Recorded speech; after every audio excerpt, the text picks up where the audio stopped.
আসসালামু আলাইকুম প্রিয় বন্ধুরা। আজকের আলুর আপডেট বাজার, কিছু কোল্ড স্টোর খুলেছে সে বিষয় এবং বিভিন্ন কোল্ড স্টোরের বাজারের কিছু বিষয় নিয়ে কথা বলবো আপনাদের সাথে। তবে বাজারের কিছুটা পরিবর্তন এসেছে, এখন কত টাকা পরিবর্তন এসেছে, কী অবস্থা, এ বিষয়টি পুরোপুরি আপনাদের সাথে তুলে ধরব। শুধুই আলুর বাজারে কিছুটা পরিবর্তন এসছে, যে বাজারের পরিবর্তন এসছে সেটি আজকে আপনাদেরকে বলার চেষ্টা করছি।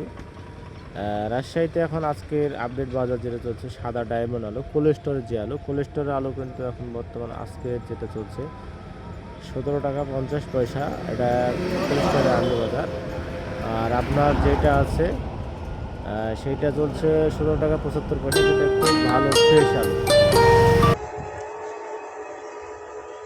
17 টাকা 50 পয়সা, এটা গেল সাদা ডায়মন্ড আলুর বাজার। এবং লাল যে স্টিক আলু আছে, লাল স্টিক আলু আজকে কিন্তু চলছে 16 টাকা 50 পয়সা থেকে 17 টাকা পর্যন্ত কেনা বেচা হচ্ছে। গত কালকে থেকে আজকে বাজারটা কিন্তু একটু কম, কারণ যারা ব্যবসায়ী আছেন, ব্যবসায়ীরা কিনছেন ঠিকই বেশি দামে, কিন্তু যখন আড়তদারে বিক্রি করতেছেন তখন কিন্তু বাজারটা কম, যার কারণে এখন দেখা যাচ্ছে যে আলুর দামটা একটু কমে এসছে। কারণ এখানে চাহিদা বেশি থাকলেও বাজারে, বিক্রয় বাজারে যে দামটা কম, যার কারণে এখানে দামটা কিছুটা কম আছে। তো আপনাদেরকে এটা জানিয়ে রাখি, রাজশাহী এবং বগুড়াতেও কিন্তু এখন মোটামুটি বাজার যেটা চলছে 520 টাকা থেকে শুরু করে 600 টাকা পর্যন্ত কেনা বেচা হচ্ছে বগুড়াতে। এবং জয়পুরহাটেও কিন্তু দেখা যাচ্ছে যে এখন 480 টাকা থেকে শুরু করে দেখা যাচ্ছে 560 টাকা 70 টাকা পর্যন্ত কেনা বেচা হচ্ছে। কারণ আলুর কোয়ালিটি ভেদে দামের পরিবর্তন আছে।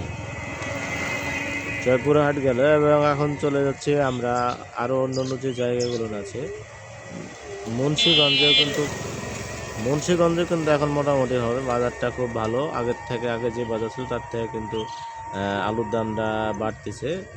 মুন্সিগঞ্জে এখন মোটামুটিভাবে দেখা যাচ্ছে যে 480 টাকা থেকে 550 টাকা এরকম বাজার চলছে। কারণ জায়গা ভেদে আলুর বাজার কম বেশি হচ্ছে, এটাই বাস্তব।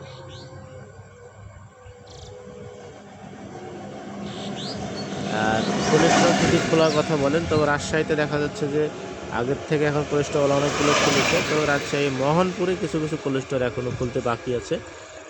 দেখা যাচ্ছে যে 1-8 সপ্তাহের মধ্যে সেই কোল্ড স্টোরগুলো খুলে যাবে। এই ছিল আমাদের কাছে আপডেট। ইনশাল্লাহ আগামী ভিডিওতে আরও বিস্তারিত আপনাদেরকে দেওয়ার চেষ্টা করবো ইনশাল্লাহ। সবাই ভালো থাকবেন, ধন্যবাদ সবাই।